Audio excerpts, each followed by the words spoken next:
हर एक के मन में यही सवाल है कि क्या पुतिन इज ब्लफिंग, क्या पुतिन झूठ बोल रहे हैं। लेकिन अब पुतिन इस युद्ध के उस मुहाने पर आ गए हैं कि अगर वो वापस जाएंगे तो विशेषज्ञों की राय है कि वो अपने मुल्क में कमजोर छवि दिखाएंगे अपनी।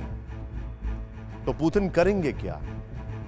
रूस के इसी सो कॉल्ड प्रोपेगेंडा को काउंटर करने के लिए अमेरिका ने नेक्स्ट लेवल की तैयारी करना शुरू कर दिया है। अगर रूस वॉर रिटोरिक्स यानी जो युद्ध है उसकी अलग अलग चीजों को हवा देता है तो फिर अमेरिका ने इसका भी तोड़ निकाल लिया है। अब अमेरिका ने अपने सबसे दमदार 7th फ्लीट को एक्टिवेट कर दिया। इस वक्त की बड़ी खबर, ऐसा करने से अचानक इंडो पैसिफिक रीजन में हलचल बढ़ गई है। 7th फ्लीट को तभी एक्टिवेट किया जाता है जब वॉर लाइक सिचुएशन पैदा होती है। अमेरिका के 7वें बेड़े में कभी भी यानी किसी भी वक्त 50 से 70 वॉरशिप्स मौजूद रहते हैं।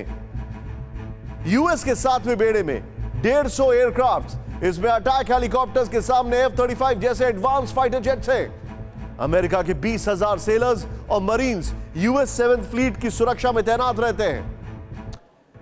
इस वक्त अमेरिका का aircraft carrier US Abraham Lincoln दूसरे वॉरशिप्स यूएसएस मोबाइल बे, यूएसएस स्प्रूआंस के साथ इंडो पैसिफिक रीजन में वॉर एक्सरसाइज को अंजाम दे रहा है और इसकी तस्वीरें भी लगातार सामने आ रही हैं। आप जानकर हैरान रह जाएंगे कि 7th फ्लीट की एरिया ऑफ रिस्पांसिबिलिटी 36 देशों को शामिल करती है, यानी 36 देशों की समुद्री सीमा पर निगरानी रहती है 7th फ्लीट की।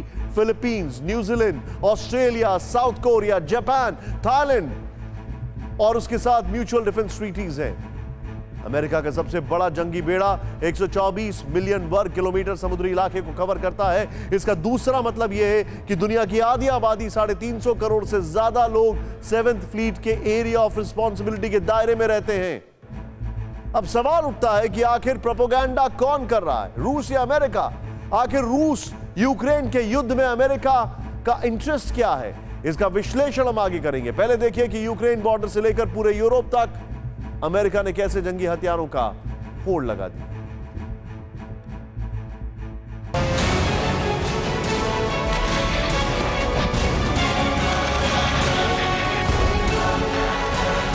यूक्रेन बहाना है, अमेरिका असली निशाना है। इसीलिए सुपर पावर के नए वॉर में यूक्रेन बॉर्डर जंगी अखाड़ा बन चुका है,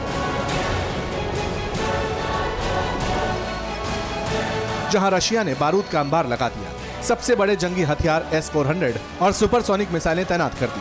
सैकड़ों फाइटर हेलीकॉप्टर्स गश्त लगा रहे हैं और बॉर्डर पर रूस के टैंक गरज रहे हैं।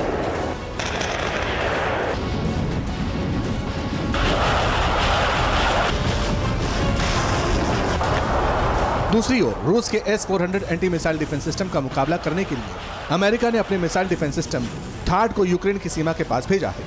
2 विमानों से 80 टन हथियार यूक्रेन में उतार दिए। जर्मनी में भी अमेरिका ने बड़ी संख्या में F-35 लड़ाकू विमानों को उतार दिया। इन्हें नाटो के आर्मी बेस पर उतारा गया। आपको बता दें कि F-35 को दुनिया का शक्तिशाली फाइटर जेट माना जाता है। इसके अलावा अमेरिका ने 4 महाविनाशक B-52 बॉम्बर ब्रिटेन के फेयरफोर्ट वायुसैनिक अड्डे पर तैनात कर दिए। रिपोर्ट के मुताबिक परमाणु बम से लैस इन बॉम्बर्स ने भूमध्य सागर में यूक्रेन की सीमा के आसपास उड़ान भी भरी है। इतना ही नहीं, इस वक्त पूरे यूरोप में अमेरिका के 80,000 सैनिक तैनात हैं। पोलैंड में पेंटागन 3,000 और सैनिक भेज रहा है। यहाँ पहले से अमेरिका के 1700 सैनिक मौजूद हैं। जर्मनी से अमेरिका के 1000 सैनिकों को भी रोमानिया शिफ्ट किया गया है। यहाँ भी पहले से ही अमेरिका के 900 सैनिक मौजूद हैं। अमेरिका से 300 सैनिक जर्मनी भी पहुंच चुके हैं। अमेरिका की अगुवाई में नाटो के 30 देश यूक्रेन के पक्ष में खड़े हैं। नाटो मिशन के रूप में पोलैंड के लास्ट में 8 F-15 लड़ाकू विमान लैंड कर चुके हैं। इसके अलावा जंग के हालात में नाटो के देश पूरे यूरोप में अपनी सैन्य ताकत बढ़ा रहे हैं।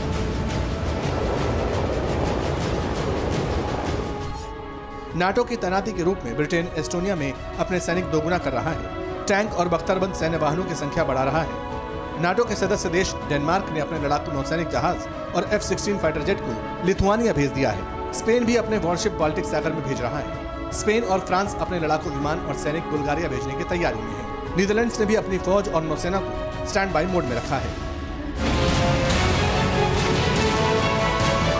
यानी नाटो ने रूस की आक्रामकता का जवाब देने के लिए पूर्वी यूरोप के कई देशों के सैनिकों, हथियारों और युद्धपोतों को तैनात कर दिया है।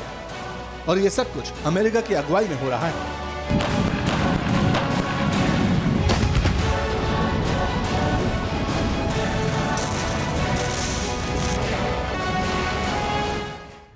न्यूज़ टॉप 9 रोज सुबह 7 बजे और शाम 7 बजे सिर्फ TV9 भारतवर्ष पर।